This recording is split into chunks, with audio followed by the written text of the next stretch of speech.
Hello and welcome back to another Reddit League show. We're in, well, the end of the regular season now. We're in show 4.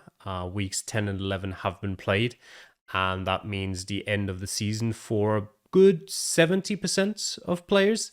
But for a few of them, there's still a couple of games to go. The playoffs, of course, as well as the semifinals and finals in Division 1. And today I'm joined by Soundbite. How are you doing? I'm great. How are you? I'm doing good, thank you. And yeah, I'll quickly go through Reddit League next and show you how that has been going. And then we'll talk about Division 5. So yeah, Reddit League next. You can see the end results here.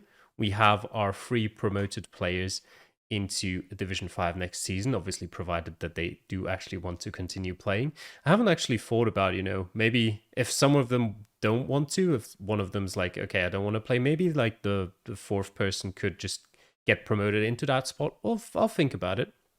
But yeah, Bananoki with a fairly dominant win in the end, 251,000 points.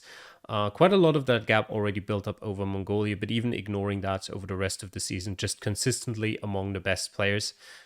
Did come close to one perfect score there right at the end in the town squares map, but not quite. So I don't think we had any perfect scores in next this season.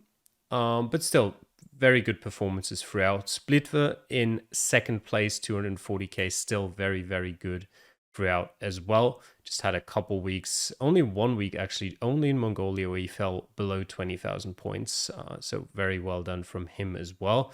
And then Geoguessr will take that 3rd place, and it was a bit closer back there, just 6,000 or like 5,500 points ahead of Portre, taking that 3rd spot. So very nice from him. Of course, throughout the season, very good performances from a lot of these players, a lot closer than some of the previous seasons, of course, with a lot more people as well.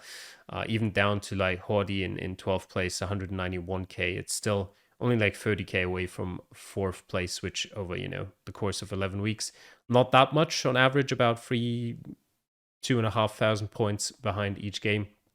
Still some very good showings throughout, and you can kind of just see it as there's some weeks in there where some of the players a bit lower down or in the mid-table had some more problems than the rest, but still good scores throughout. All right. Yeah, go on. It's slightly concerning for me is that if I do drop in there, that the players who were in Division 5 previously are tend to be closer to the bottom. It's even more incentive for what we'll talk about with the playoff coming up. Absolutely. Yeah. It's definitely a difficult task to straight away get back up, but there have been players. I think Clemens dropped into I don't know. I think actually he didn't play next, but he dropped out of Division 5 and got straight back in through the preseason. So it's still possible. I think probably if you do get relegated, getting back in through preseason might be easier than having to get back in through next at this point.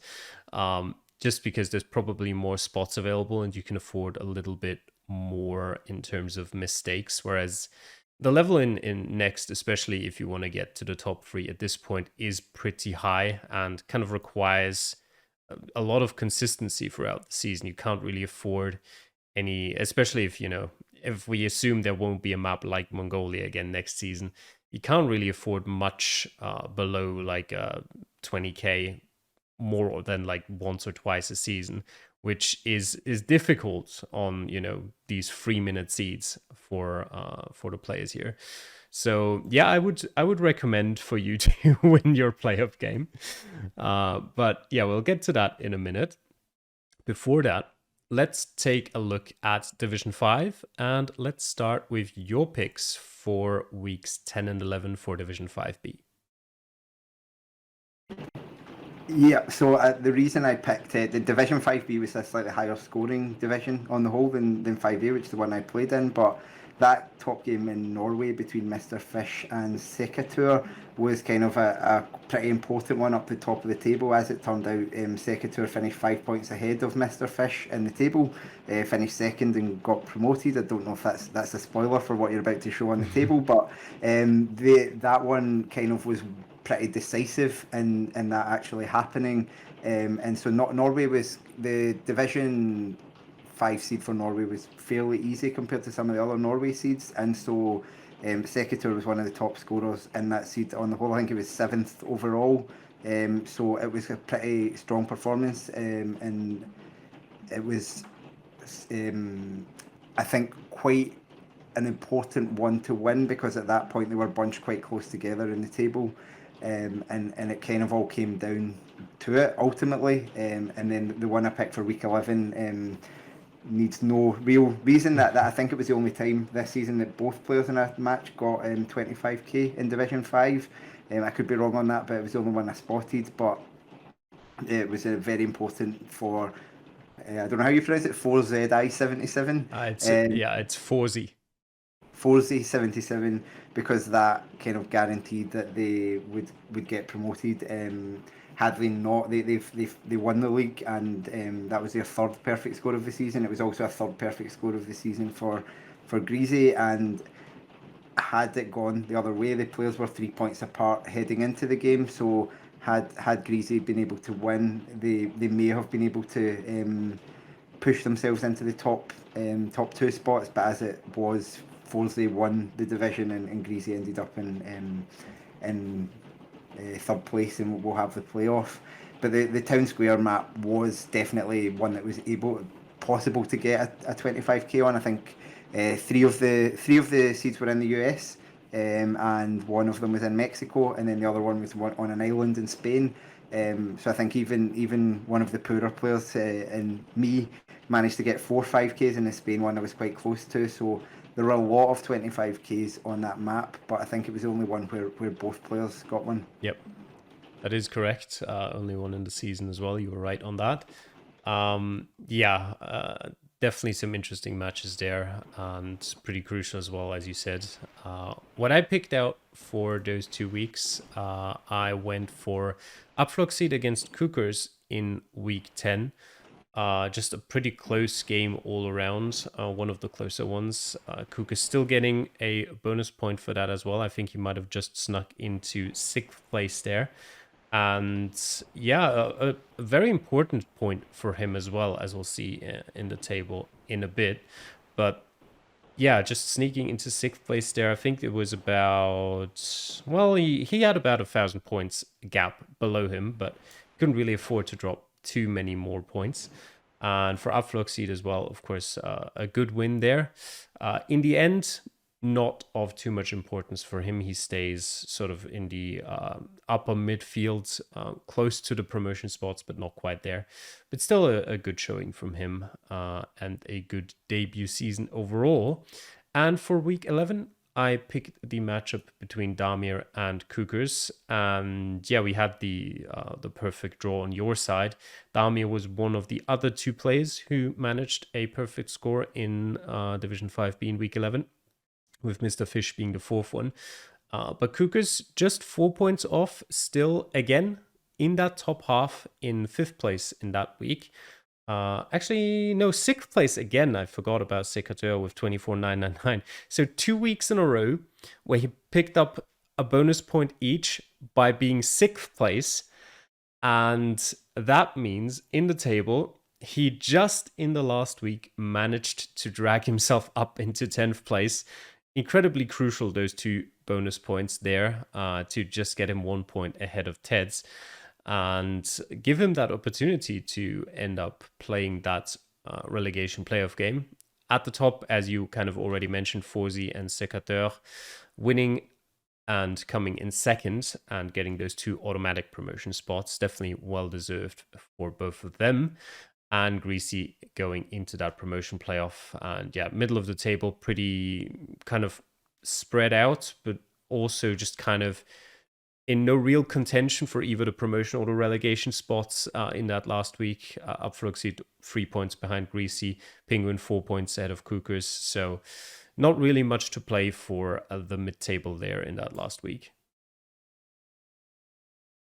Yeah, and a lot, as I said, I think that probably ended up being the slightly stronger of the 2 divisions. I know that in the kind of pre-season you picked out them being quite even, but just looking at the scores, certainly certainly in the bottom parts of the table. For example, Teds, who got relegated there in 11th place, had a higher score than 4 players in Division 5A, so was perhaps slightly unfortunate in which division they ended up in, some of these players, but up the top end, it was probably less so. So I think the scores were pretty even up there. But Greasy can perhaps consider themselves slightly unfortunate in having the highest overall score, but ultimately finishing third, which I guess is the nature of the head-to-head matchups.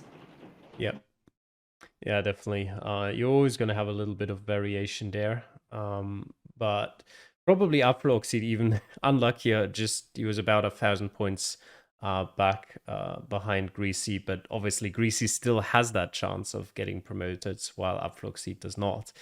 But yeah, that's kind of how it always is, and at the end of the day, that's the risk you take.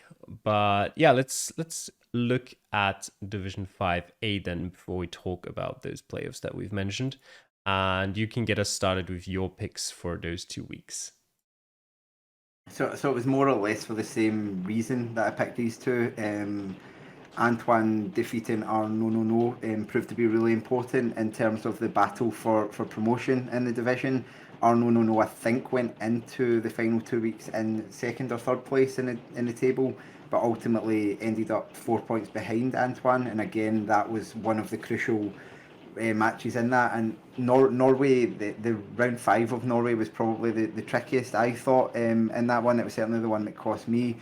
Arno no managed to get round 5, but the round 4 was the one that really kind of cost them in that match. And Antoine was pretty consistent across the 4 seeds, and was actually the second highest scorer out of everyone who played this season. I think the highest scorer of anyone in the division on that round, and that was ultimately pretty important in at least securing an opportunity for promotion.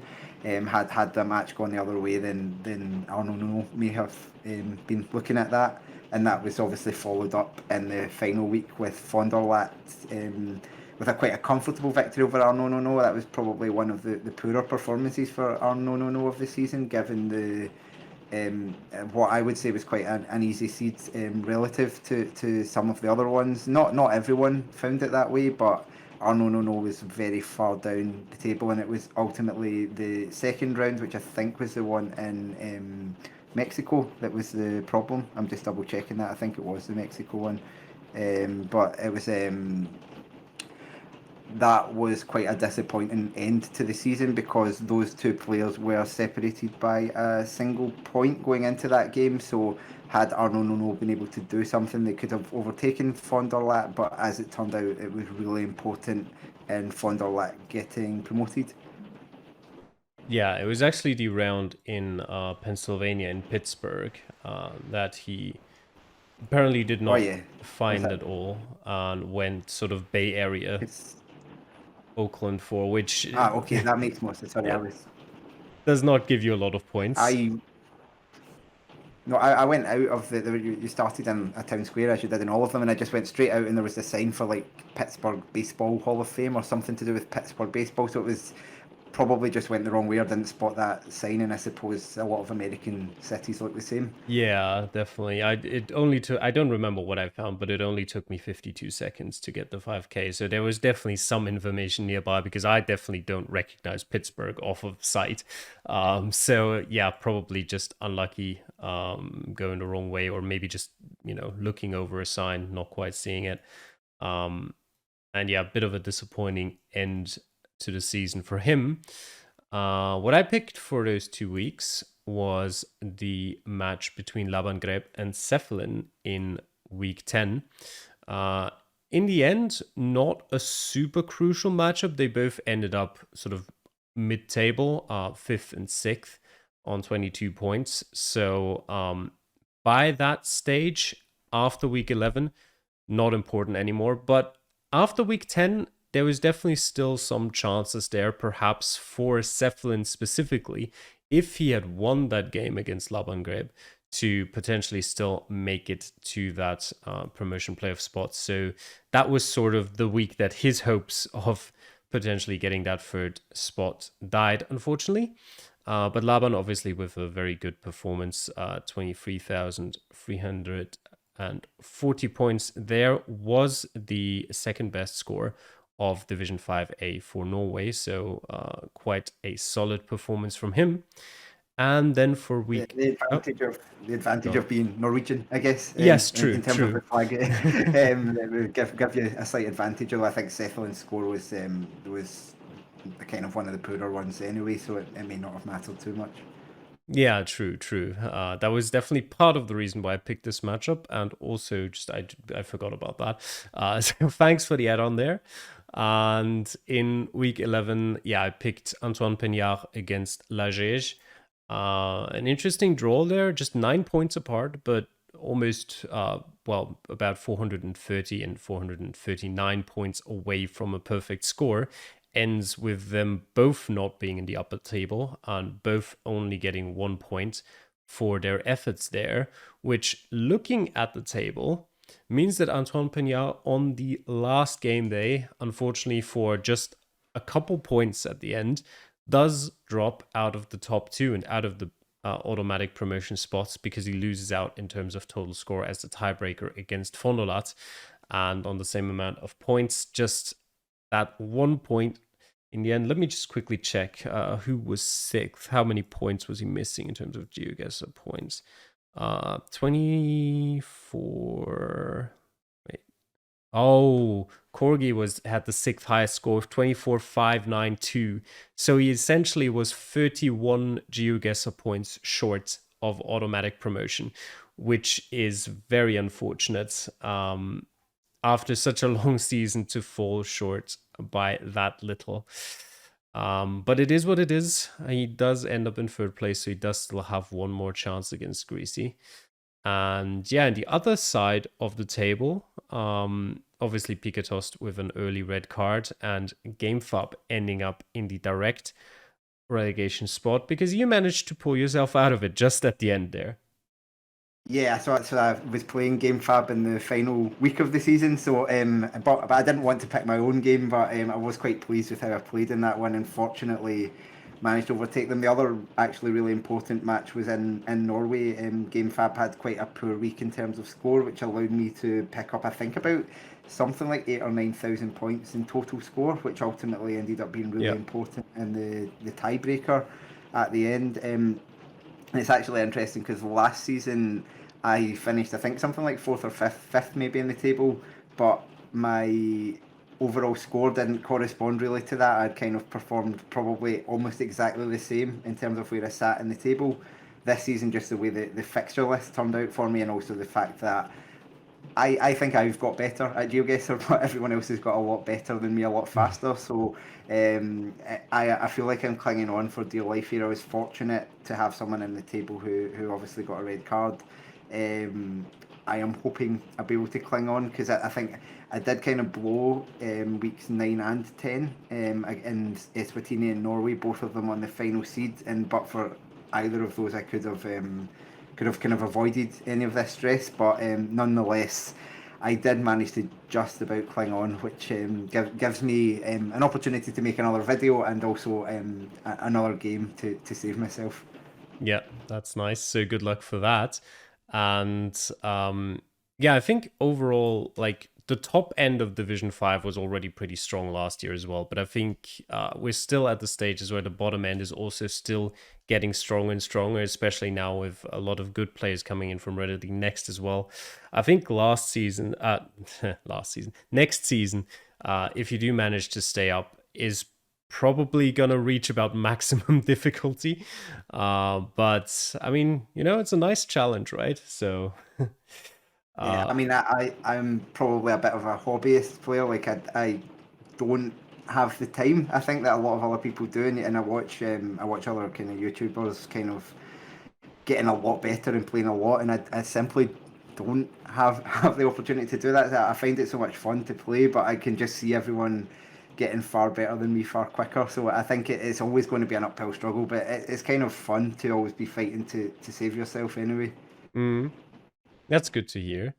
And yeah, then let's take a look at the playoffs then, and we'll start with the relegation decider. We'll start with your match, and we have the bans here. Let me just quickly look it up. You went for banning South Korea and Eswatini, and Kukas went for banning Mongolia and Ecuador. So what you're left with in your matchup is a guessable world, North America, and Norway. So tell us first of all, like, why exactly did you go for, banning South Korea and Eswatini, and then what do you think about your chances in that matchup? So I've played Cookers quite a few times, I think, over Reddit League and probably also Battle League, I think. It's a name I'm familiar with and I've played against a few times, and I feel like I could be wrong, I feel like I've generally had the upper hand, but I could be completely making that up. But in terms of the reason, Cookers did actually send me a message to say that he was going to ban Mongolia anyway, so I thought, well, I'll just ban the other ones that I don't like, which made sense. I think neither of us wanted to play Mongolia or South Korea again for obvious reasons, and I didn't enjoy Eswatini one bit. I'm slightly disappointed he banned Ecuador. I actually quite enjoyed Ecuador, but the three that we've been left with, Norway, I thought was going to be a nightmare, but I actually started to kind of get a grip of when I was playing, so it's not too bad. North America, I think was one of the three wins that I did have, and I think it was actually against someone who was up the top of the table. It might even have been Antoine. I can't remember. I did win there. It turned out okay for me, and then a world map. I generally, I was talking earlier about what I'm good at and what I'm bad at, and I think world maps play to my strengths generally in the sense that I'm not always the best pinpointer, and often with world maps you kind of don't need to be, because just working out where you are with kind of language clues and things like that can at least get you quite close by, and you've usually got a bit more tolerance for being like a street aware on the wrong corner or something like that, or on the wrong part of a highway. So I'm quite happy with the three maps we've got to play. I think it'll be a challenge. Cookers outscored me over the season by a couple of thousand points for obviously playing the exact same seeds. So I suspect they'll be favourite, but I am looking forward to those three maps, and it kind of I would not be surprised if it ends up kind of 2-1. Yeah, I could definitely see that happening. I think North America and Norway are both kind of maps that can be very seed dependent. I mean, Norway generally just has these locations that are quite dependent on which way you go or how fast you can make your way to any sort of intersections. And yeah, can you find whichever little piece of information you will get on the map. And then North America just has the general randomness of, you could get a seat that has like 3 locations in Mexico, or you could get one that has like 4 locations in the US. Maybe you'll get some Puerto Rico, some Dominican Republic. And a lot of it generally depends on, if you get some locations you're more comfortable with. And yeah, the guessable world is pretty much just, I think that's probably, like, if I had to guess, I'd say that would end up being the closest game between you, and could very well be the decider as well. So yeah, looking forward to seeing that. And the promotion decider that we've got is Antoine Peñard against Greasy Churchkeller. And Antoine went for banning Mongolia and South Korea, unsurprisingly. And Greasy went for Ecuador and Norway, interestingly. So again, no overlaps in terms of bans, which leaves us with a guessable world and North America, as well as Eswatini as the final match or map in that best of 3, which, yeah, is looking pretty interesting as well. What do you think about that match? It should be quite close. I think two very good players. Again, Greasy had a better performance over the season in terms of scoring, but Antoine generally was quite consistent. And so I think it'll be another one that'll be quite tricky. It's interesting that the Eswatini's kind of hanging around in that one. Some people must enjoy playing it. I've probably, apart from Mongolia and South Korea, found it the least enjoyable country to play of the whole season, so it'll be interesting to see how that one goes. It's another one that's quite seed dependent, because some of them are really easy because you get a sign straight at the start, and some of them are on a dirt road in the middle of nowhere and you just feel like you're clicking until the time runs out. Yeah. So it's, yeah, I think that'll be a really tight one, and it's it's two players. Kind of, you always say this. It's two players who probably both will feel they deserve to go up, and so obviously only one of them can, and it'll be an interesting battle. And again, it could very easily. I feel like it's very cheap and easy to say. It could very easily be 2-1 again. That's it's just a cliche with absolutely no validity to it, but I'll say it anyway. Yeah, I can definitely see why you wouldn't necessarily like Eswatini as well. To me, it's a kind of map that is kind of similar to some of the maps I really enjoy in like Bolivia and Kyrgyzstan, where you've got not too much coverage and it's kind of distinctive in terms of its regions. Not quite as much as the other two, but at least to an extent. And you just kind of have to practice it a lot because, as you said, there are a lot of locations where you might have to travel quite far, or you might just get that one sign, and if you don't know what to do with the town or the information on that sign, you just won't find anything else.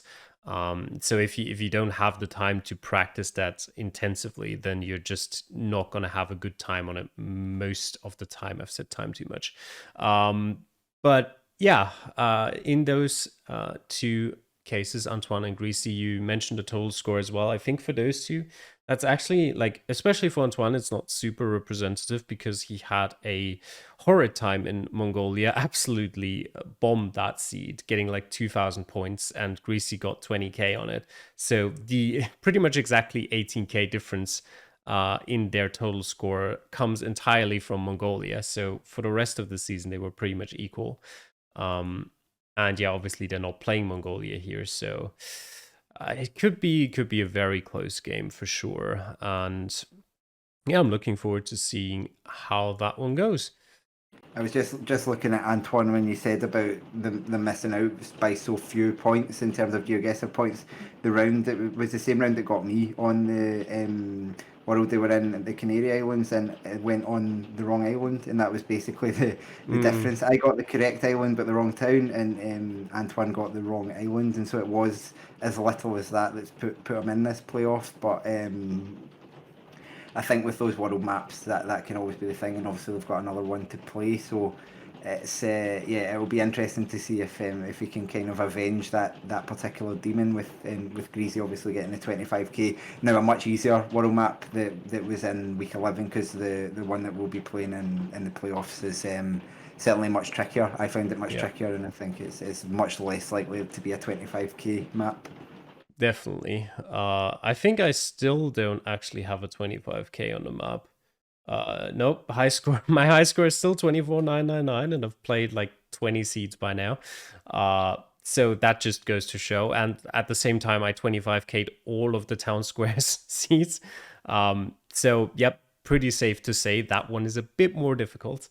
That was really demoralizing when I was practicing, actually, because I mean, often by the time I get fed up towards the end, I'm just kind of trying to play the seeds quite quickly, or not really looking around. But every single time I'd be like, oh, there's Calamity. I'm thinking, oh, maybe this one was a bit harder. There's Calamity, got 25 or 5k that round again. Yeah, you need to stop doing that. Well, or you just need to get better. No. I mean, yeah, that would be preferable for me as well. Yeah, no, there is still quite some differences in terms of the seeds. You just then got to look at the time for the 25k rather than the actual points. Yeah, definitely some seeds still much easier than others. I think the Division 4 seed was super easy. For example, like 40 players or so, 25k that, and I think the next seed was pretty difficult. Yeah, only 5Ks, 5 25Ks in total. So still some differences. But yeah, I think that will do it then for Division 5. I am joined by Bassman for Division 4 and Division 1. How are you doing today? I'm good. Thank you for having me again for these. Yeah, thanks for joining me. And we will start off by talking about your picks for Division 4B. Yeah, so let's start just with week 10 in Norway. I had selected Solar Sensing and Jack. Like I just looked at the results and I just saw that they had like really, really close results, with Jack being the unfortunate one to miss out on a good result there. Still gets the bonus point for top 6 in his division, but yeah, I was surprised to see them both this low in the standings because as you can see with this match, I think they can both be able to put up a great performance. And but yeah, it also has to do with the fact that this division in general is really stacked. But yeah, nevertheless, I thought that was just a really interesting and good matchup between two great players, in my opinion. And yeah, week 11 was a bit of a more difficult pick because we're talking here about, in my opinion, the easiest seed we got in probably the easiest week we've got, Yeah. except for maybe Ireland. So um, so I just went for Ollie and Klamu just because both had a perfect score, but bit heartbreaking for Ollie to like not get an extra bonus point because there was so many 25Ks and he was just it slower than the rest. And it didn't really affect him in the standings, but nevertheless, I thought in terms of also how both were battling for promotion, it was just a pretty interesting showing overall, I think. Yeah, definitely. It was only 22 seconds. He was too slow actually for that additional bonus points. And funnily enough, actually, Division 4B across all the divisions, I kind of expected, the Town Squares map to produce even more 25Ks than it already did. But Division 4B was the only one where we got more than 6 25Ks. So that was pretty interesting. We got, I think it's 8 in total in Division 4B. Yeah. And No, nine. 9, okay. I think Oh yeah, 9. true. And it was actually quite funny because Jake and Rien de Rien both had exactly 10 minutes on the dot.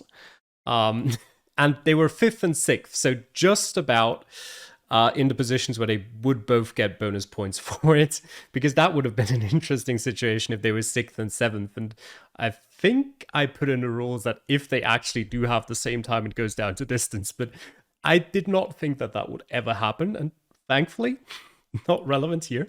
But that was quite an interesting one. Yeah, I was wondering about that if you actually had a tiebreaker for if they at the same time. But yeah, that's definitely very one Yep. coincidence that luckily, as you said, didn't have any consequences. Yeah. Because that would be pretty annoying if you would miss out by, you know, 3 meters or something. That would just be a kick in the nuts at that point. Yeah, certainly. I mean, for Rien de Rien, it wouldn't have mattered anyway because he won his game. But for Jake, I mean, obviously for him in the table, it wouldn't have mattered either. But that could have been a point more or less there. But yeah, for my picks, I went for, in week 11, the game between Mr. Swiss Snow and Ollie, which of course was very important for both of them as Mr. Swiss Snow, who ended up winning the game, can kind of just thank that game for staying in the top 3. At the end, he was only 1 point ahead of 4th place. So if he hadn't won that top of the table matchup against Ollie, then that would have put him out of the running, essentially. So very crucial game there from him. Great score as well. I think the second highest in Norway in Division 4B. And then for week 11, I went with Axel against Jake. This case, mostly just because I was looking at the other games and I think none of them really decided anything. I think it kind of just like anything important, obviously, a bit of movement in the table, but nothing really that mattered. So I kind of just went for that match as, both of them got a perfect score, so very good game. Both of them were in the fastest 6, and Axel just, I don't think we've mentioned him too much this season. Great time as well, second quickest out of the 25Ks. So just a good end to the season for both of them, I believe. And yeah, looking at the table, we kind of finally got what Karp was teasing so long for the past few seasons, where he actually held out and managed to stay ahead, getting that direct promotion spot, which I'm sure he'll be very happy about. And then we've got Ollie and Mr. Swiss Snow going into the playoffs against the promotion playoff candidates from Division 4A. At the bottom, Sotomo, unfortunately, even though he had some pretty good games throughout the season at certain points, looking at the list of players, it was always going to be unlikely for him to finish anywhere other than 12th. At least did get 2 wins in the season, so not too bad. And then we've got Geofogger and Reodore in the relegation playoffs. So of course, Geofogger, 19 points in the relegation playoffs, 4 points behind third is a bit unfortunate. But it is what it is, and I'm sure he's in a decent position to, do his best in the relegation playoffs and potentially still keep his spot in Division 4B. Yeah. End of an era because I've remembered Sotomo in Division 4 as long as I can remember. So Mm. it had to happen at one point with like the divisions becoming stronger and stronger. Like if you just look at this table, it's so insanely tight. The likes of Solar and Jack being in the lower half are just, it's just weird. Geofog, a decent player, just came into the playoffs based on just having, if my calculations are correct, 500 less points. No, more, sorry. But yeah, at least based on total score, that's never nice. And but yeah, all the more congrats to Carp for direct promotion.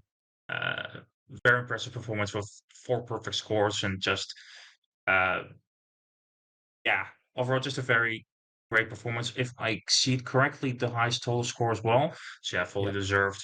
And yeah, unfortunate for the ones who are also battling for promotion because the likes of Jake and Clamu and even down to Solar and Jack had huge chances. But yeah, it's always the luck of the draw with these head-to-head matches that sometimes you win, sometimes you lose. Yeah, very cliche, I know, but sometimes the pair-ups are just unlucky for some. So yeah, very interesting to see this division just how it went over the season. Yeah, and Division 4 also, like, quite generally, I think, had the easiest seeds on average across the whole season. So we also saw just a lot of draws throughout. Solar Sensei with 5 draws there with the most. So that also just explains partially why the division ended up being so close. Just obviously, not a lot of points going here or there. But yeah, let's move on to Division 4A before we talk about the promotion and relegation deciders for those two divisions. And yeah, go on. What did you pick for Division 4A? For week 10, I had Sheldon versus Morica.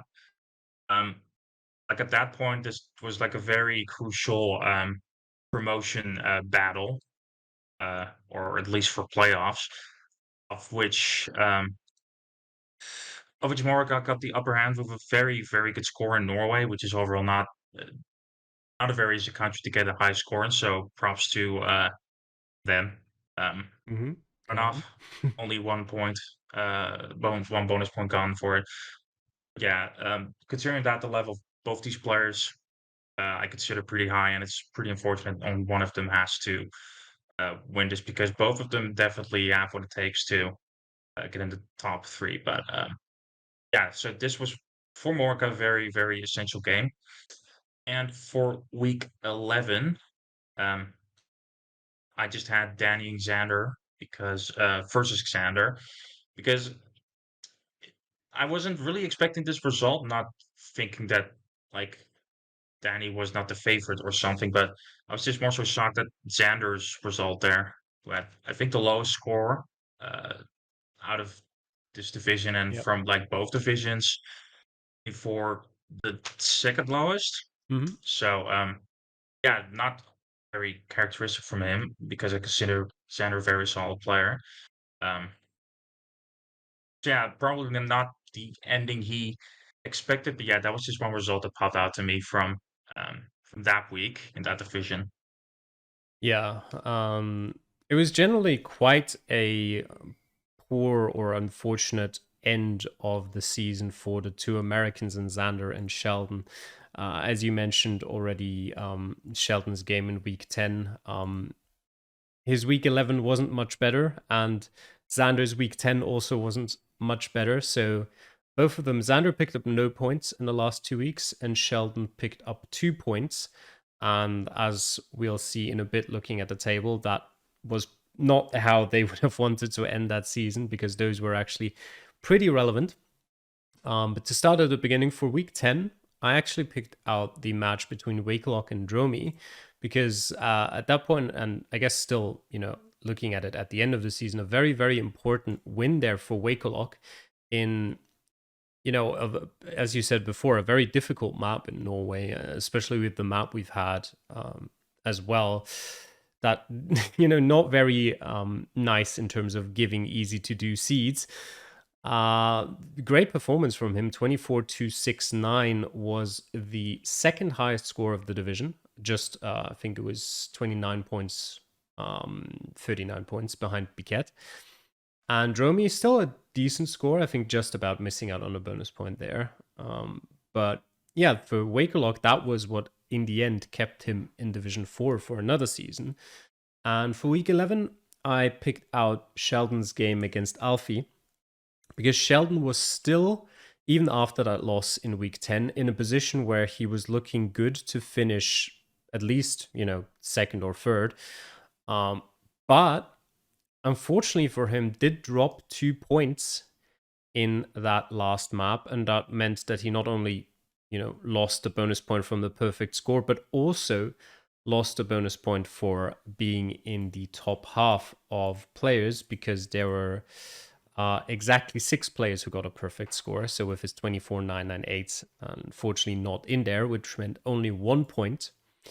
And yeah, it just wasn't quite enough at the end. And he ended up losing out on that promotion decider spot on total score, which, yeah, after a very good season up until week 9, a very disappointing finish for him.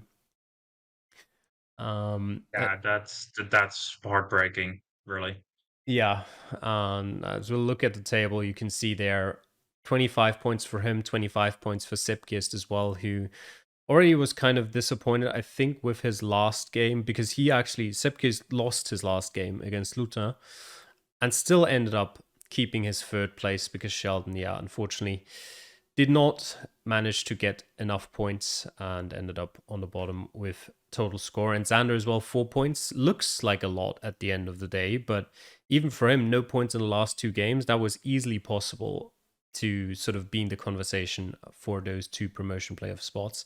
So instead, they go to the 2 Germans in Monika and Sepkirs, who also had fantastic seasons. I mean, they've got the highest and second highest total score, so very well deserved for them too. And of course, the direct promotion spot going to Biquet, 5 perfect scores in 11 weeks. It's a fantastic performance. Most memorable, I believe, the Mongolia perfect score that he got as one of the only people who did so. And yeah, at the bottom, Seppo, unfortunately, in a pretty similar position to Zotomo. A little bit closer in terms of total score to the rest of the division, but also, was always going to be having a rough time and just didn't quite manage to keep up with the rest. And then we've got Antoine Pilot and Alfie in the relegation playoff spots, just behind Wakelock, who manages to survive for another season. The last thing I'd like to mention about this one is Lutin with a very, very good total score, the third highest total score. A bit unfortunate in terms of matchups, a bit unfortunate in terms of, I say unfortunate, maybe it was just a skill issue, but no perfect scores, obviously, is also a pretty huge factor. If you see Biquet with like 3,000 points less in terms of total score, but obviously with 5 perfect games means 5 points more automatically in the table. So that obviously crucial there as well for him. So you might want to work on those pinpointing skills a bit next season, or maybe it's nerves in the last few rounds on some of those. But yeah, still pretty good debut season for him as well there. Yeah, not a lot to add there. I think for someone like Lutin, like when it's your first season in Reddit League, you just need to get used a bit to the pressure. Like for me, the first 2 seasons I didn't have any perfect game either. It took me until season 3. So um, based on total score, you could definitely say that they have it in them to, you know, make some noise maybe next season is in this division. Yeah, Wakelog, that he always has like a few stand-up performances that just keeps him in the division. Like, he's always a very interesting player to me. Mm, Even got into playoffs last season, I believe. yeah. Um, but yeah, no doubt, Biquet's fantastic performance. I think this was this his first season in Division Four, or I think so. I think he spent 2 seasons in Division 5 and got promoted last season. This is first season in Division 4, yeah. so yeah. Yeah, so I could definitely see him also maybe being a contender in Division 3 next season. But yeah, we'll have to see about that, which players will be there and there. And yeah, otherwise, not much to add. I think after promoting to Division 4, Danny can be happy with mid-table, not really in danger. And yeah, just very heartbreaking for Sean and Xander, who were looking to promote, but yeah, just kind of bottled it in the end. Yeah. Yeah. um, all right, then before we move on, we'll look at the relegation and promotion deciders, and I can also tell you what maps they're going to play and which they banned. I just need to take a few seconds to find them. But yeah, we'll start with the relegation deciders. And for that, we have Geofogger against Alfie, whereas Geofogger banned Mongolia and Norway, and Alfie banned South Korea and Eswatini. So they'll end up on a guessable world, Ecuador and North America. And then we've got Rien de Rien and Antoine Pilote. Rien de Rien banning Mongolia and Norway, and Antoine Pilote banning Ecuador and South Korea. So those two end up on a guessable world, North America and Eswatini. And, you know, just as a start here, you're going to see these maps a lot. The players did not like certain maps this season, and it shows in the relegation and promotion deciders. Yeah, I'm surprised that there are people who haven't banned Mongolia. That would be 100% the first one I'd ban. Um, but yeah, the matchups themselves, like I haven't really followed these players a lot. I think in terms of skill, I'd say that Geofogger has a better chance over Alfie.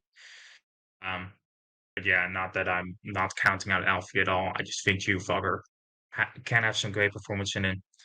Um, I think Riandria against Antoine Pilote will be a bit more closer. I don't really know enough about these players to know if they're really any good at these maps. I'm guessing like the Guessable World and North America, those are, maps that, of course, will really depend on what countries you get and what seed you get. So, Mm, not really a lot I have to say about these matchups. I'll be curious what the outcome will be. I was more so surprised with the differing bands, honestly. yeah, I mean, in the end, I can pretty much say that everyone banned Mongolia one way or another. There is no Mongolia of the matchups where anyone actually sent in any bans, so it did work out. But some people were willing to play it. Not everyone banned it. Um, but yeah, I think overall, with a lot of these playoff matches, we'll have situations where it'll mostly come down to general skill rather than any specific map. As yeah, as I've said, I think out of all the playoff matches, there's only 2 matches that don't feature a guessable world, and that's a lot of world maps in there. And the rest is pretty much split up between, I think there's like 7 or 8 North Americas. There's a lot of Ecuador and Eswatini, and then we have like 1 South Korea and like 3 or 4 Norways in there. Um, but yeah, overall, I think both of those matchups could go either way, even if like Geofogger had 19 points in a regular season while Alfie only had 11. Alfie was, still decent in terms of total score. And yeah, I think it'll just depend a lot on the seeds and general form when they play it. So yeah, looking forward to seeing how those go. And moving on to the promotion deciders, we have a lot of German representation there. Sepp Kirst and Morica, obviously, but Ollie as well. And yeah, for their bans, we have, let's start with Ollie against Sepkiest. Ollie banned, if I can find him in my list, Norway and South Korea. And Sepkiest banned Mongolia and South Korea, which meant that obviously because both players banned South Korea, one other map had to go. And I will not try and think about which one that was, but I'll just tell you which three remained, which was A Guessable World, Ecuador, and Eswatini, which, I guess that means North America, was the one that randomly got dropped out. But yeah, that's an interesting one to me, because Ecuador and Eswatini are both definitely practicable maps, where in Eswatini you kind of more so practice just general like road recognition. And in Ecuador, you practice stuff like provinces, maybe even landscape guessing as well, and stuff like that. So I think this one more so than the two relegation deciders could come down a bit more to how much these two players really are able to practice and put in the time on those two countries. I think I agree with that, because in terms of skill, I think both Ollie and Sekirs aren't too too different from each other. Yeah, like you said, Ecuador is practicable, Eswatini's practicable. So yeah, if one of them don't have a lot of time the upcoming week, that might put them in a disadvantage.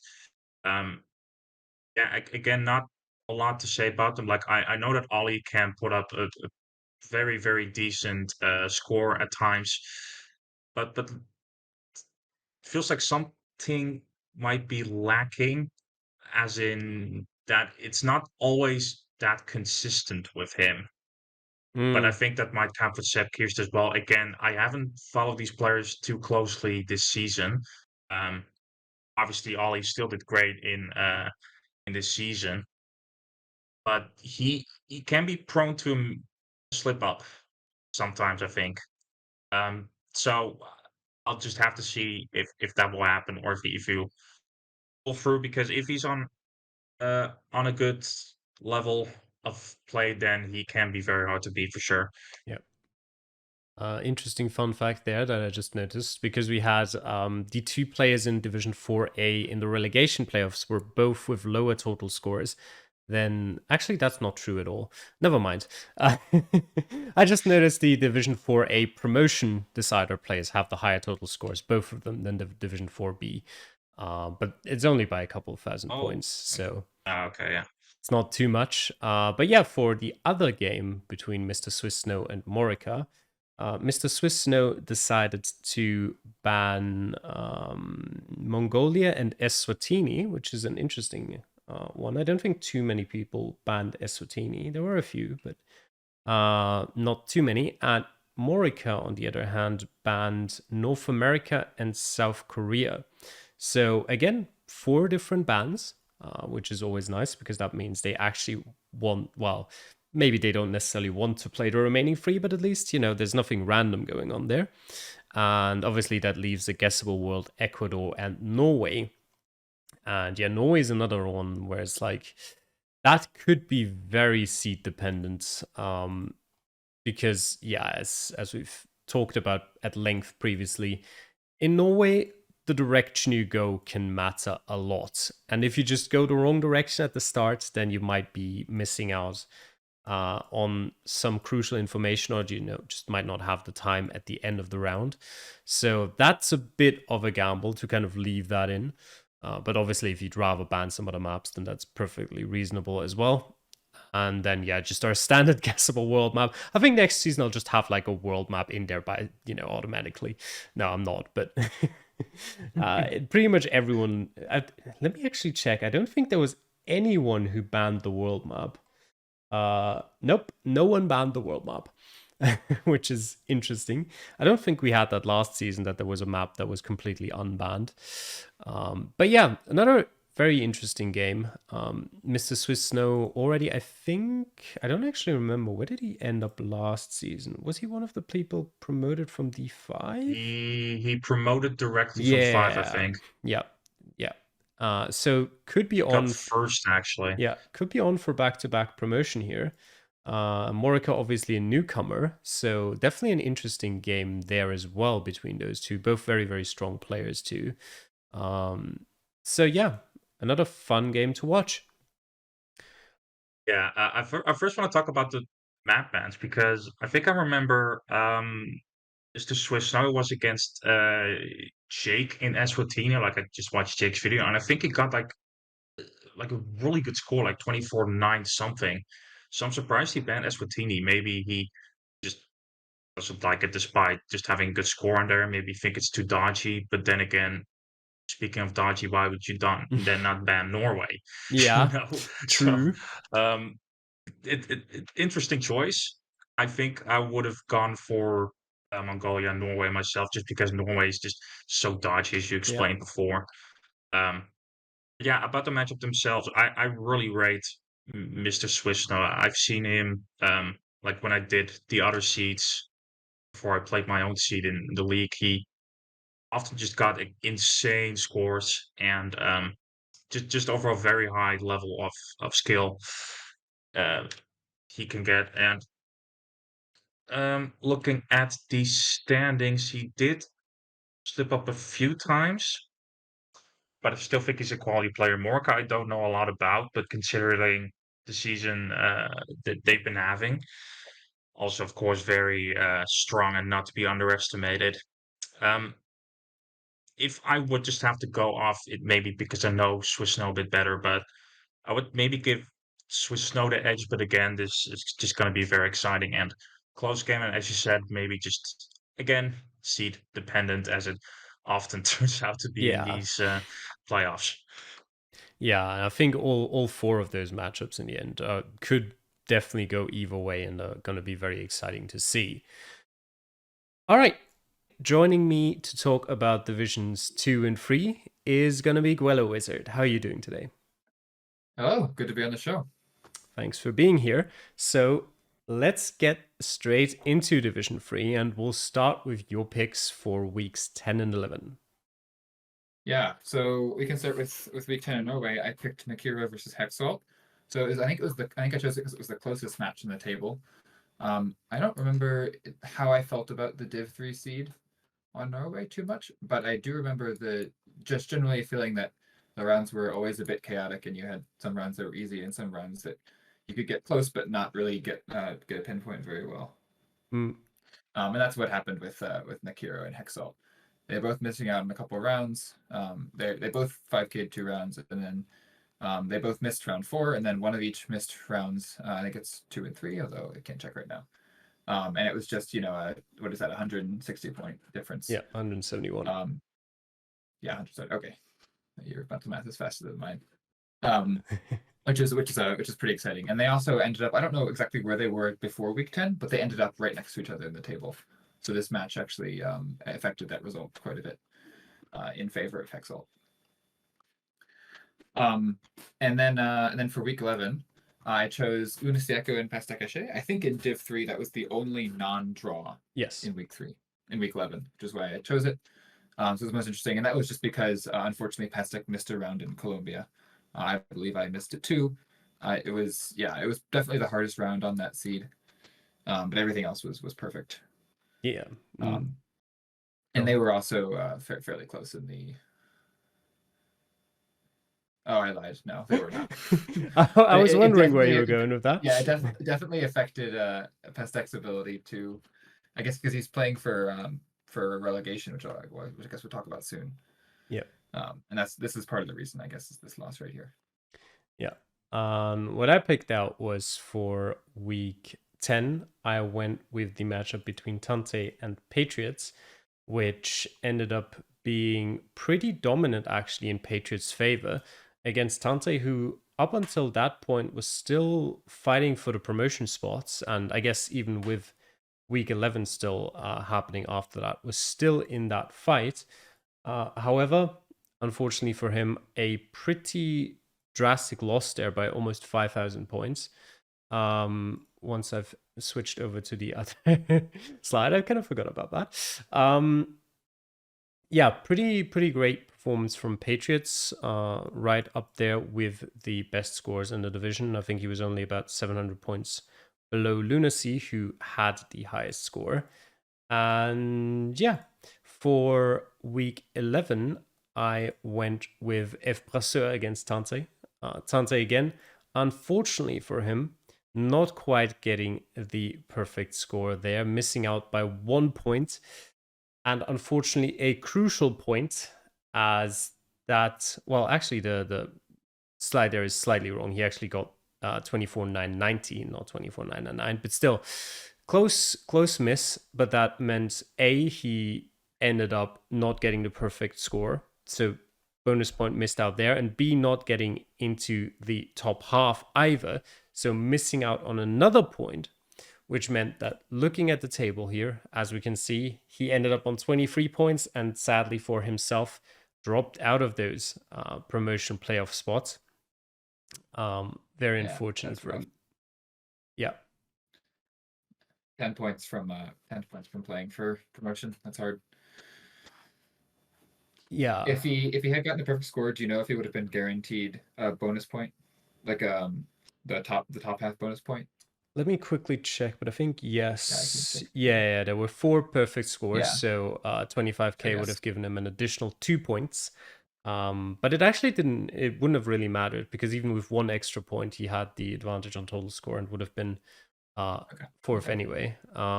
So yeah, just very unfortunate for him there to miss out so closely, and kind of not do what F. Brasseur did with that perfect score, where he himself secured his automatic promotion spot alongside Lunacy, going up into Division 2 next season. Yeah. This table turned out nicely. It wasn't super crazy battles. I'm looking at just the totals. I guess the closest one is between 2nd and 5th. I don't know, kind of close together, but the rest of the table seems decently spread out. Lunacy is definitely set apart as the winner here. And everyone else kind of spaced out evenly.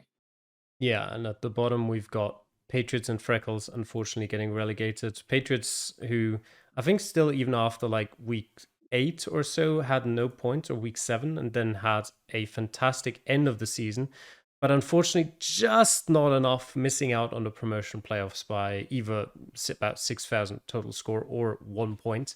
So very, very unfortunate for him there. I think he definitely would have deserved it based on his end of the season form. But of course, if you start out with 7 losses in 7 games, then you're always going to have it pretty rough to make it back into the, non-straight up relegation spots.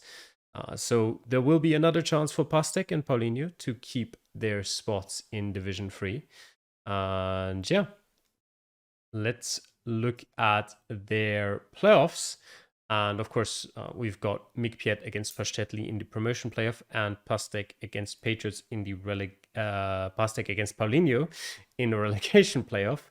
And I can tell you that their bans, let's start with the relegation playoff, actually. Paulinho against Pastek.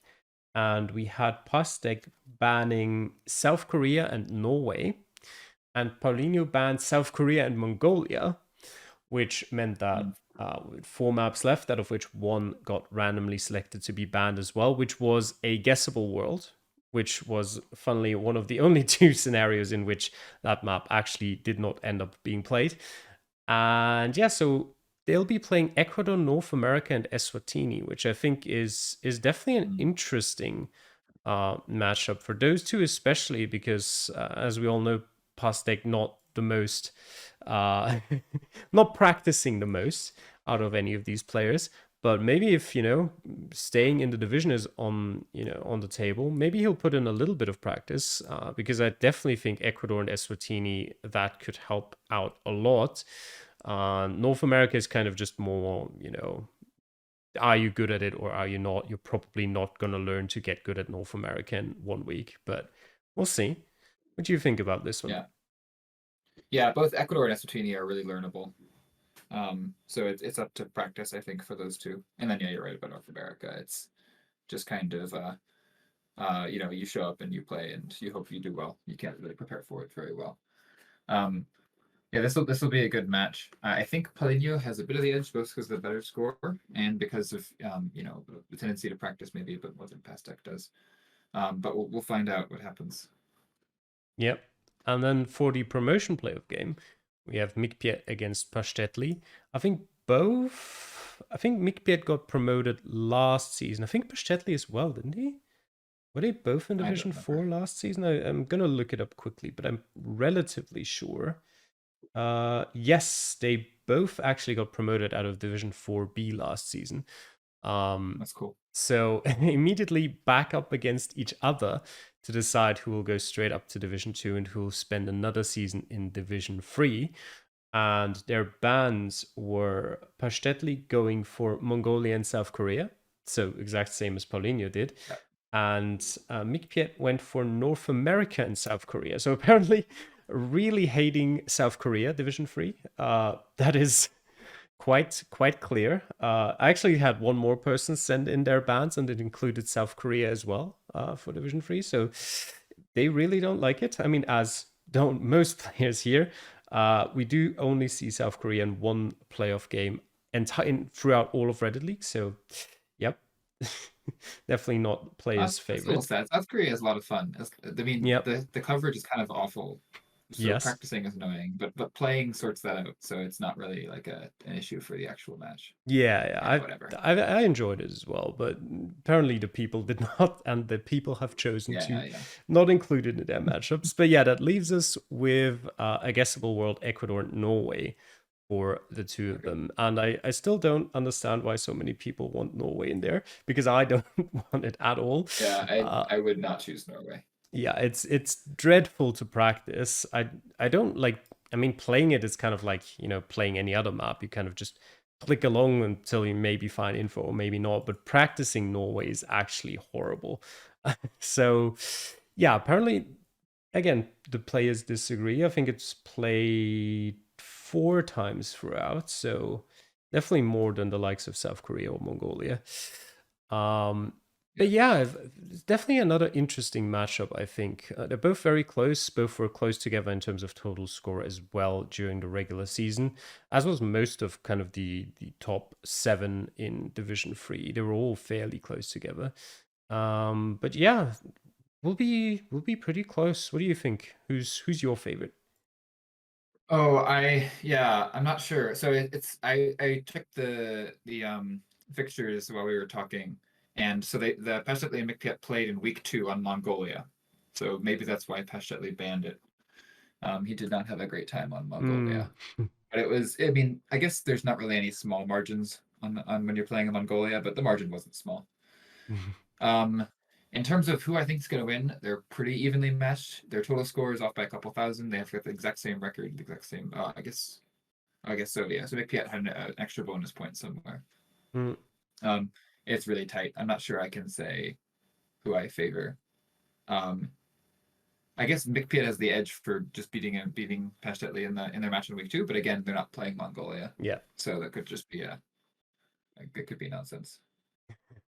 Yeah, will be interesting to see who comes out on top there. I think either way they can both be happy with their season, even if they do not manage to get promoted. They had some great performances overall. And yeah, let's move on to Division 2, and we'll start with your picks for week 10 and 11. Yep. So I chose Cameron and RT Lewis for Norway. The Norway seed, like I mentioned, my frustrations with Norway from the previous match. Same thing happened. I screwed up 2 rounds and totally missed it as a result. But the match between Cameron and RTL was much closer. So it was a couple just pinpointing. Well, not quite pinpointing, but their round by round scores are a lot closer. With Cameron coming out on top by a little bit. They ended up, Cameron, RTL, and Toto were all kind of fighting for the promotion decider, and despite this loss, RTL was able to hold out for position 3 in the table at the end of all. I guess we'll see the table in a second. For town squares, I chose Toto and Diesel. Okay, here's Toto, and then I can talk about my. Oh yeah, so Diesel perfect scored it. So I can talk about my experiences. This is kind of a seed where you either get perfect score or you don't. And then the first round was in Peru, and I looked for, I had a sign with, I think, the municipality, and it was either a region or a province, but I started scanning for the higher level, which of course didn't show up on the map because it was like a second level subdivision, not a first level subdivision. And so I totally missed that round as a result. But everything else was, if you were able to scan instead and successfully find the town name, everything else was pretty easy. All the other 4 rounds were nice. And so Diesel was able to perfect score that. Toto Radio missed out in round 2, which I will find. Round 2 in Vancouver, which is a hard round to kind of find the right street names in the town directly south of Vancouver, and he missed out by only a couple points there. And I believe they also ended up pretty close. Oh no, I lied again. Stop lying. But Diesel's perfect score was able to keep him out of the direct relegation zones in this though, which I'm sure he's very happy about. Yeah, definitely. And for my picks, I went with Fungus both times, as his unfortunately kind of had a bit of a demise at the end of the season, and a couple of losses in a row unfortunately meant that he did not end up making it even into the top 4. He looked like a pretty good candidate for even automatic promotion sort of halfway through the season. But some tough losses in, I think it was North America. I don't actually remember how he did in week 9, but let me just quickly check. Yeah, he lost that as well. So Fungus only picked up 1 point in the last 4 weeks to go from a pretty secure first place all the way down into 6th, unfortunately, just missing out on the promotion playoff by 1 point. Kind of the exact opposite that I did in the last few weeks. In week 10, that started off in his match against WTF in Norway. Even more unfortunate, as WTF was kind of already pretty much confirmed in a direct relegation spot. Did nothing to gain from that, but still decided to, at least get a win for his honor and ruin Fungus's season. And in Town Squares of the World, again, Cameron with a perfect score, very good there. I think the Division 2 seed might have been the most difficult for Town Squares. We only had four perfect scores there, and quite a lot of people dropping significant points rather than just, the 1 to 15 points or so that we've seen dropped from a lot of players in other divisions. And Fungus, unfortunately, 24,704 is again no points for him. And that means, looking at the table, that he did end up just in 6th place. Cameron, even with that perfect score in the last week, almost making it to the promotion playoffs, just total score being the decisive factor there that he doesn't make it. So we see Flipster and Ottawa. Again, I think deserved promotions for the both of them. Both had very, very good seasons. And RT Lewis against Total Radio in the promotion playoff. And on the other side of the table, we see Diesel, and actually that's slightly wrong there. Diesel and Steal the Snick's names are swapped. The logos are right way around, but just swap the names around. So we see Steal the Snick and WTF unfortunately getting relegated. WTF kind of already expecting this from last season, where he also finished last, but just because of multiple red cards ended up staying in the division anyway. And Steal the Snick, unfortunately, directly after his promotion from Division 3. Actually, never mind. No. I think he was in Division 2 last season as well, and was... Wait, let me just quickly confirm that... No, he did get promoted last season. Never mind. He was in Division 3 twice in a row and played the promotion playoffs. That was the right way around. So he, unfortunately, goes back down to Division 3 and will have Ordbok against Diesel in the relegation playoff. Yeah, you were talking about Fungus's kind of descent. I was very surprised. I kind of felt during the middle of the season that he was just kind of this unapproachable, like obvious winner of the division. So to see him in 6th is a bit of a surprise. But I think you're right that Flipster and Ottawa's direct promotion is deserved.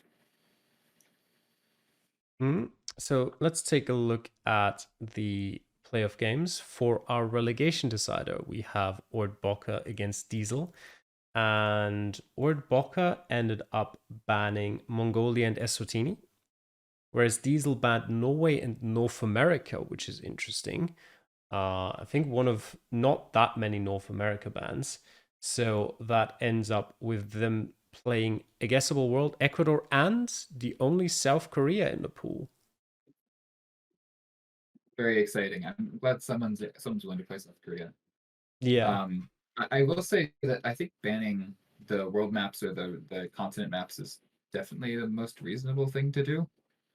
Because those are the maps where you don't really have advantages versus someone else. So you say like you're really familiar with a place, or you know some sort of trick, or you scored really well in a week where someone else didn't. Those are only going to happen in country maps, never in continent or world maps. So I think that makes a lot of sense, and it's exciting to see South Korea get played. Yeah, definitely. I think there's some merit in wanting to play world maps or something like that.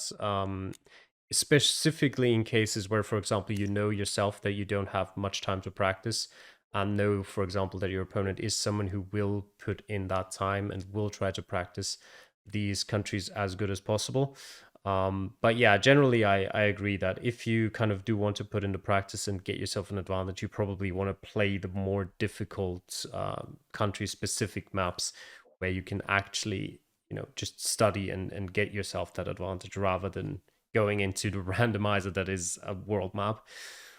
But yeah, I think interestingly, like Diesel against Ordboka is a curious case, because before this season, you kind of would have said, okay, Diesel's like the clear favorite, looking at his past performances and how he's played in Reddit League so far, whereas Ordboka has kind of been, I mean, he had a good season last season where he just lost out on promotion to Division 1 in the promotion decider.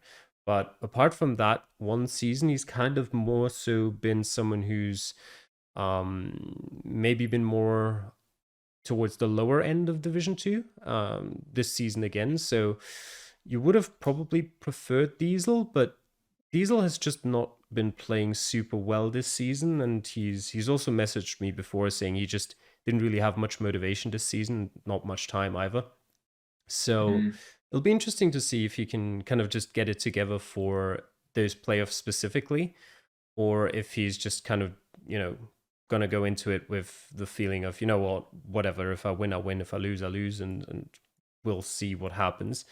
In that case, I think it's a pretty even game, especially if he hasn't practiced much, then he's probably not going to be having too big of an advantage on the country-specific maps either.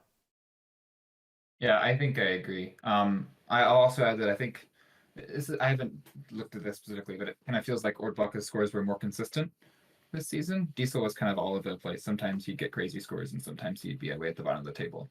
Ordboka was kind of always in relatively the same spot.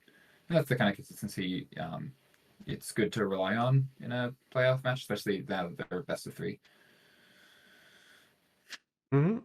And for our promotion match, RT Lewis against Toto Radio, we have Toto Radio who banned, let me just check, Mongolia and Ecuador. And RT Lewis didn't send in any bans.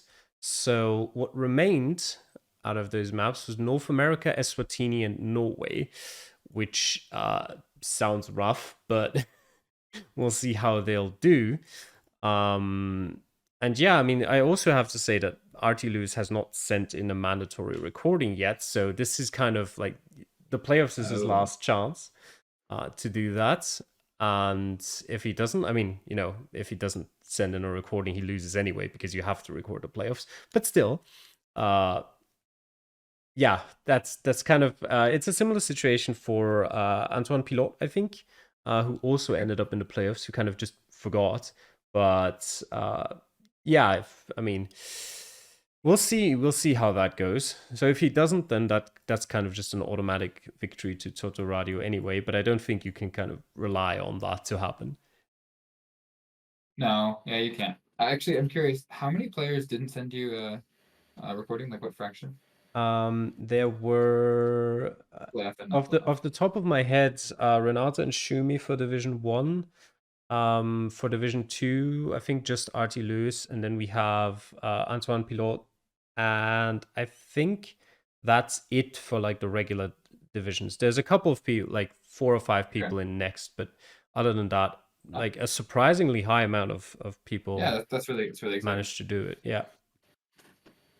Yeah. Okay. So yeah, I guess we'll see what happens with RT Lewis and recording. Hopefully he does record and the match goes ahead as planned. So you said the maps were North America, Eswatini, and Norway? Yes. Okay. So yeah, so RT Lewis is going to have an advantage on the North America seed. It's up to Toto to practice Eswatini and Norway. I think Norway is the harder of those two. Yeah, definitely. So we'll see. Although, like, I think Eswatini can also be pretty hard if you haven't practiced it a lot. But once you It's very practice practicable, Eswatini, yeah, once you practice it, you're fine. And Norway's then harder to practice. yeah, I'd even say probably like some rounds are just impossible to practice because you just end up in a random fjord with no info like anywhere. You know, unless you know every single road in Norway, you just, you know, you can practice as much as you want. It's probably not going to help you. Usually such rounds won't appear in these seeds because I'll filter them out. But you know, maybe one slips through where there was like a little piece of information. But yeah, we'll see how that one goes. Then let us move on to Division 1, our own division. And yeah, why don't you start us off again with your picks for weeks 10 and 11? Yeah. So for Norway, I mean, there were a lot of interesting matchups in my opinion, but I went for Shumi versus Anna in the end because, in my opinion, both players. I'm just going to talk about, you know, with regards to this season because we all know how good Anna is as a player. But for this Reddit League season, she's been pretty bipolar, and so is Shumi. They can both put up an excellent performance and just find everything, and at other times they just, you know, seem to be a bit unlucky or just missed one round there. So both have been a bit prone to inconsistency. So I was just interested to see how both would do on a map like Norway. And yeah, both scores were all right. Like not superb, but all right. And yeah, Shumi just on top of that. Yeah, it's just weird to see Rihanna put up scores like this when I'm used to seeing her, you know, especially like the preseason when she 5K'd so many stuff that she has these rounds in the regular season where it just doesn't seem to be happening for her that given day. I don't know what it is, but yeah, just an interesting matchup I found this week. And week 11, I was not gonna be too narcissistic because I thought my perfect draw with Rihanna was pretty nice. Because for me it gave me top 4, and for her it made her stay up. But in the end, I actually picked Calamity versus Path, because your seasons have been interesting and kind of going the other way as the seasons went. Like at first, Path was really dominant. He was first for a while. At the start, you were, I wouldn't say struggling, but kind of trying to keep your, you know, head over water to, you know, not get sucked into the relegation zone.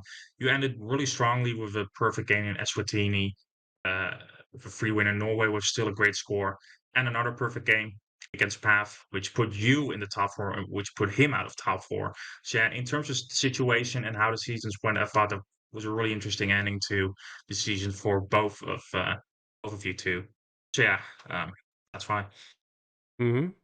And my picks for week 10, I went for Barry against Verdok, which ended up in Barry's favor with a pretty decent score of just about 23,000 points, where actually quite a lot of people ended up roughly there, Bastel and you as well, just around that mark. And with Verdok, just over 20k, 1 point still for that, but unfortunately at the end for him, that loss meant that he would not end up in the semifinals, either that or the next one, because he lost his game, unfortunately, in week 11 as well. But for week 11, if you're not going to do it, then I'll do it and talk about your game against Anna. Yeah, only perfect draw there, both 25Ks, very nice. Obviously, you needed it as much as she did, looking at the table in a second. Yeah, just both very, very good games. I think you were also both relatively quick as far as I remember, certainly quicker than I was. Obviously, not more than 6 people got a perfect score, so it didn't matter too much anyway. But still, some very I think nice I had like 9.5 performances minutes. there. Yeah. I think I had about 9.5 minutes. Not great, not terrible. Yeah. But also to kind of go back to your point about my season as well, it was certainly interesting. I ended up on 22 points. I picked up 18 of those 22 points in weeks 1, 2, and 9 to 11. So from week 3 to week 8, I picked up 4 points. So very, as you used the word before, very bipolar season from myself there. And yeah, probably the most shaky 25K I've ever gotten in like that last Town Squares world map. I definitely recommend anyone who hasn't seen it to watch my video of that, because that could have so easily gone wrong at any point, but it didn't.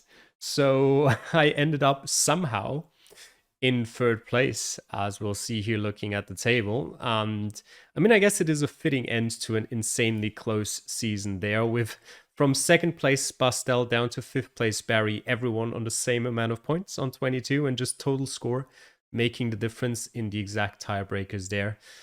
Pretty insane. And then obviously even further down, Anna jumping to 8th place with the last game on 18 points, just in terms of total score, saving herself there.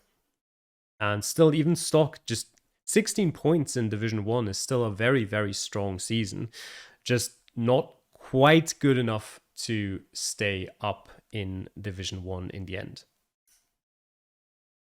Yeah, that's brutal, and I think that says a lot about how increasingly more difficult Division 1 is getting. Like, I'm seriously not understanding how I'm getting top 4 twice in a row, while I'm seeing this division get stronger every time, and it seems to get even tighter every freaking season. And yeah, it's been a ride. Initially, my goal, as always, was just staying up, but yeah, I just scraped by on total score, and yeah, don't really have a lot to say, except that I'm just really impressed by how consistent Pluki and Bestel have been there. In my opinion, deservedly in the top 2. And yeah, for a lot of players, just very dependent on who they faced in the given week, because the like level of play is so strong at that point that yeah, it was just very exciting to see per week, also nerve-wracking for myself. Yeah, surprised about Renata and Shumi, who both had a great chance to get out of the relegation zone, especially considering Shumi was facing Emily the last week. So I don't really know what happened there, but I think it's a fitting punishment that they both get into the relegation playoffs for that. And yeah, not much more to add, I think. Yeah. And I guess we can immediately go on to let's go for the relegation decider first, because you already kind of mentioned that a little bit, where we end up with Renata and Shumi. And the thing is, I was kind of expecting is maybe a bit too much, but I had my thoughts that this could happen, because I've, as the players will know, and, the people who've watched might know, for this season, what became mandatory was, sending in one recording of your season, whichever one you'd like, and obviously recording in the promotion and relegation playoffs and semifinals and finals, of course. Now, neither of them had sent in a recording until week 10. And I mentioned that again during week 11. So, and I kind of was like, okay, what I thought would happen is that they just play and not send in a recording, and eventually I'll be like, hey, what's going on? And I don't know, but neither of them played, which was not super unexpected, yeah, but also interesting. And I'm not sure, to be honest, if either of them will even play their relegation playoff game. So we'll see. I mean, I did create maps for them, so they can play. But yeah, we'll see if we actually do end up with a game. Neither of them sent in any bans either. So the randomizer has put out Mongolia, Guessable World, and Ecuador. So I did get to map one Mongolia map. I don't know if anyone's going to play it, but it will be there for anyone who Probably not. wants to have a go. Maybe Biget. Yeah, Biget probably. and Pastek, like the only ones who actually like playing Mongolia, which are maybe a few French players. Yeah, there's a few players who like playing Mongolia. I'd rather not, but there's countries that I'd also, like to play even less. So we'll see. But apparently no one of the others likes it. So yeah, whatever. But yeah, and then obviously we have what we're all waiting for, the semifinals. And obviously there's no bans there.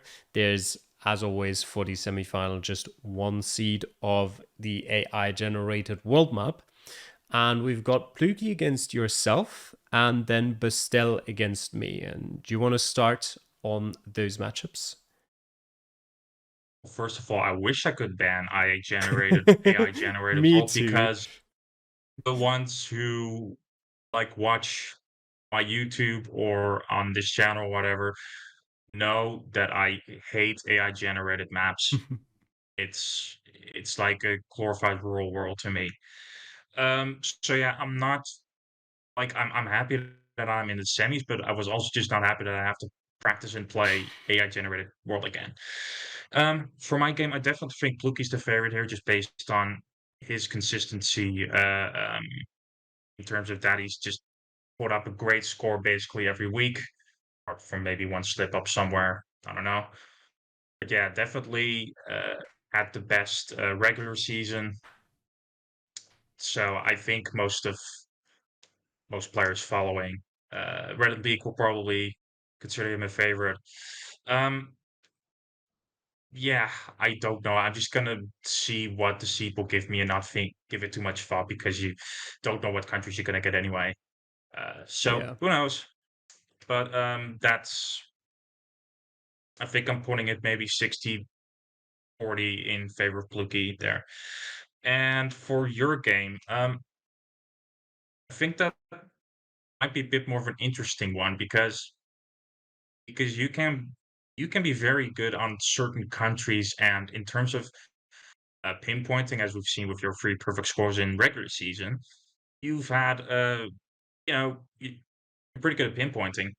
So if you like on AI generated world, that's not a given, of course. Mm. But if you get closer, you often know how to use them. So if you get rounds like that, you could like have the edge of a Bastel.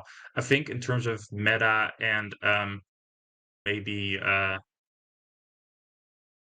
sub-region guessing, as in subdivisions, like Philippine provinces or Kabupatans, I think Bastel will be in favor. So it will just be, I think it will depend a lot on the seed, but I think it really could be a close game with maybe a slight favor for Bastel based on him having a more consistent season.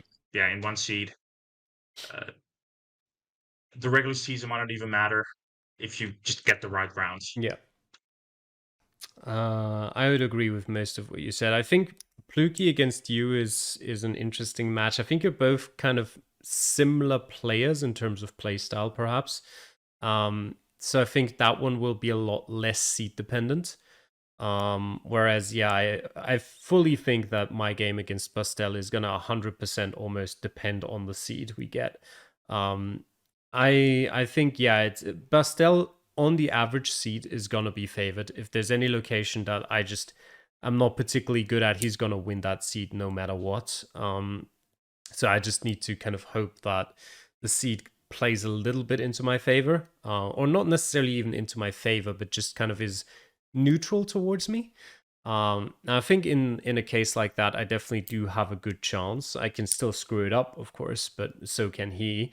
But yeah, I think not necessarily. I mean, some people would call it meta, but I don't think I lack a lot compared to him in terms of like, you know, the traditional metas. I don't think he's super specialized in those either. But I think what he is definitely very, very good at is stuff like you know, as you said, like Kabupaten or something like that. Just these kind of let's call it knowledge of certain either subdivisions, phone codes, stuff like that. I'm pretty sure he knows maybe not all US phone codes or something like that, but a lot of them as well. So things like that could also be decisive. And yeah, in general, as I said, I do think he is the favorite. But if we get a good seed for myself, then I also do think that I at least have a chance. But of course, you know, I never expect until like I was already done with week 11, and even then, like a couple days after, I never even expected to end up in the semifinals to begin with. So that's already more than I, you know, ever imagined. So I'm just fine with whatever. I've reached the semifinals. If I lose now, then that's just, you know, whatever. And I guess I can just, you know, play fairly relaxed because of that. And maybe that also helps as well. But we'll see. That's interesting because I think I had that a bit in my first time I reached top four, which was last season. But I still actually got quite disappointed when I lost in the semis. That was against Barry for the ones who don't remember. Um, and it just came down to a U.S. national park I overlooked in Colorado. Mm. So now I'm just very eager to, you know, actually put on a good performance and actually, you know, I can still become Reddit League champion somehow, even though I Mm. also wasn't expecting to get in top four. So I'm a bit more driven this time. But you know, even then, even if I lose, as long as I'm happy with my performance, I won't mind it too much. Yeah, I think these will be interesting to follow for the neutral watchers, for sure. All right. Then that will do it for our, I guess, second last show of the season. We'll come back one more time in probably 3 weeks' time after the final, once the season is over, to talk about how the promotion and relegation playoffs and, of course, the Division 1 playoffs ended. And yeah, for now, thanks for watching. Thank you for joining me, Bassman. And No problem. Thank you for having me. yeah, and I will see you guys again next time. Until then, bye. See ya. Bye. Yeah, goodbye. Thank you for having me on, and hopefully I'll still be involved next season.